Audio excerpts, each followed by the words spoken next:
चलिए दोस्तों 7 number question solve हो गया। अब चलते हैं 8 नंबर क्वेश्चन पे। तो चलिए क्वेश्चन देखते हैं।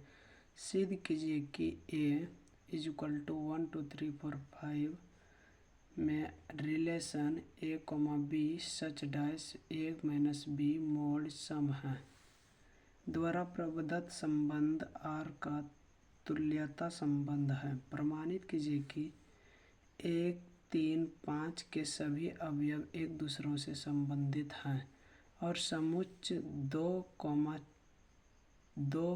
4 के सभी अवयव एक दूसरों से संबंधित हैं, परंतु 1 3 5 का कोई भी अवयव 2, 4 के किसी से संबंधित नहीं है। तो चलिए दोस्तों इनको हल करते हैं एकदम बिल्कुल आसान तरीका से। वीडियो को अंत तक देखिएगा, समझ में नहीं आएगा तो दोबारा देखिएगा, वीडियो सब समझ में आएगा। बिल्कुल आसान तरीका से बता रहे हैं। चलिए दोस्तों सबसे पहले स्वतुल्य के लिए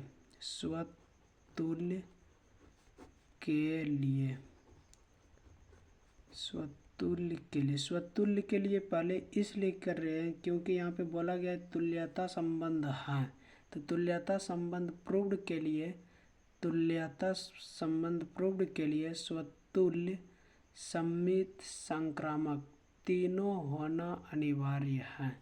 इसलिए हम पहले स्वतुल्य को जांच करने के लिए आए दोस्तों। तो पहले स्वतुल्य के लिए तो लेते हैं यदि a belongs to a mod a minus a mod 0, क्योंकि यहाँ पे a बिलोंग्स टू a तो a लिए, फिर माइनस में a माइनस में क्यों लिए, क्योंकि यहाँ पे बोला गया था a के स्थान पे a रहने देना है, फिर माइनस b के स्थान पे जो लेना चाहता है उसके लिए, क्योंकि b में बिलोंग्स हम a लिए तो हम b के स्थान पे a रख दिए, तो आ गया मेरा 0, जो कि बोलता है 0 एक सम संख्या है। 0 एक सम संख्या है। 0 एक सम संख्या है। अतः a बिलोंग्स टू R है। इसलिए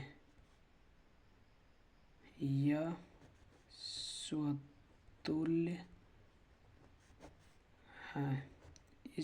स्वतुल्य है। अब आते हैं सममित के लिए। दूसरा नंबर सममित के लिए तो सममित के लिए क्या करना पड़ेगा दोस्त? सममित के लिए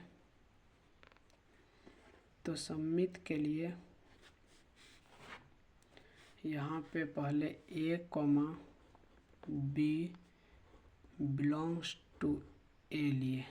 a, b belongs to a, यानी कि a और b बिलोंग्स किससे कर रहा है? a, समुच्चय a से। यदि a, b belongs to R तो a माइनस b एक सम है, तो b माइनस a भी एक सम होगा, तो b मोड a भी एक सम होगा। बोलो कैसे दोस्त? क्योंकि बिकॉज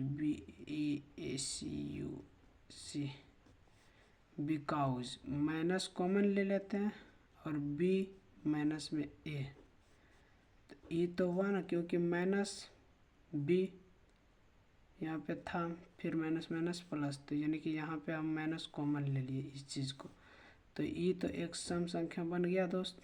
e मेरा क्या बन गया? एक सम संख्या बन गया। तो आते हैं दोस्तों b,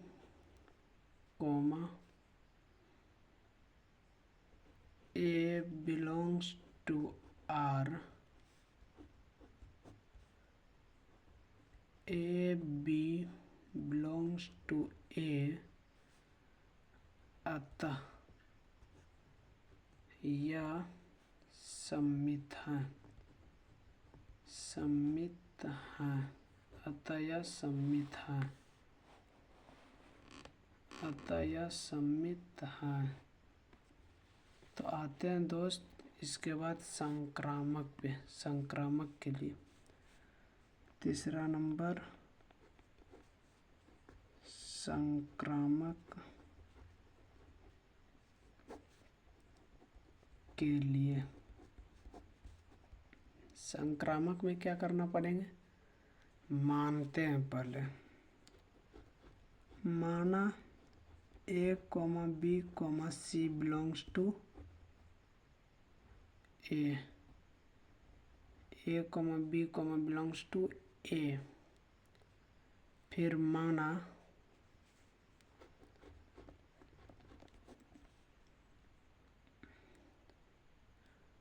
A, B belongs to R, तो A माइनस B एक सम संख्या होगा, एक सम संख्या होगा, संख्या है। इनको मान लेते हैं इक्वेशन फर्स्ट। इक्वेशन फर्स्ट इसलिए माने दोस्त क्योंकि यहाँ क्वेश्चन में बोला गया था कि लेना है A, B such dash A minus B mode में, तो इसलिए हम इस तरह किए हैं। तो फिर आते हैं उसी में माने, फिर माना B, C belongs to R, तो B माइनस C, B एक सम संख्या होगा, एक सम संख्या है। इनको भी मान लेते हैं इक्वेशन नंबर सेकेंड। तो समीकरण 1 तथा 2 से, तो यहाँ पे हम इनको सॉल्व करते हैं। A minus B plus B minus C क्या कहलाएगा, एक सम संख्या, एक सम संख्या है। तो E और E कट जाएगा, E और E बचेगा क्या, A माइनस C एक सम संख्या है, एक सम संख्या है, होगा कि नहीं, एक सम संख्या है। फिर इसके बाद अतः यह